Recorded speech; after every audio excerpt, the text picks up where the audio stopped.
আসসালামাইকুম বন্ধুরা, আজকে আমি তৈরি করেছিলাম পকোড়া। তো দেখে বলুন তো আমি কী দিয়ে পকোড়াগুলো তৈরি করেছি। দেখে বুঝতে পারছেন না তো? তাহলে চলেন দেখে নিই যে কী দিয়ে পকোড়াগুলো তৈরি করলাম। তো ঘরে থাকা সহজ উপকরণ দিয়েই আমি এটি তৈরি করে ফেললাম। বাসায় ছিল বেশ কিছু পেঁপে, তো সেগুলো সুন্দর করে কুচি করে নিলাম। আর পকোড়া করতে গেলে যে মূল উপকরণ পেঁয়াজ আর কাঁচামরিচ সেটা তো লাগবেই। সাথে দিয়ে দিলাম অল্প লবণ আর অল্প একটু হলুদের গুঁড়া আমি এখানে অ্যাড করব। এগুলো দেওয়া হয়ে গেলে আমি অনেক সুন্দর করে চটকে নেব। চটকাতে চটকাতে এগুলো একবারে নরম হয়ে আসবে এবং এ থেকে পানি বের হবে। পানি বের হলে ওই পানিটা কিন্তু আমি ফেলে দেব।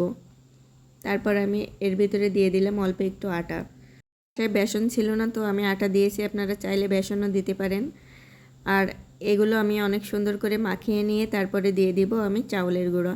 চাউলের গুঁড়া দিলে কিন্তু খেতে অনেক ক্রিস্পি হয় আর অনেক মজা লাগে। তো আমি অনেক সুন্দরভাবে এগুলো দিয়ে মাখিয়ে নিচ্ছি।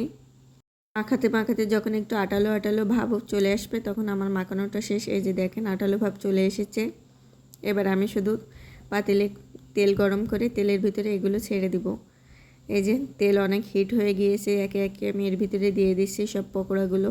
প্রথম পকোড়াটা একটু বেশি লাল হয়ে গিয়েছে আর বাদ বাকিগুলো আমি একটু অল্প আঁচে ভেজে নিচ্ছি। ভিতরটাও তো অনেক সুন্দরভাবে সেদ্ধ হওয়া লাগবে। পকোড়া কিন্তু কিছু দিয়েই তৈরি করা যায়। তো আমি আজকে পেঁপে দিয়ে তৈরি করলাম।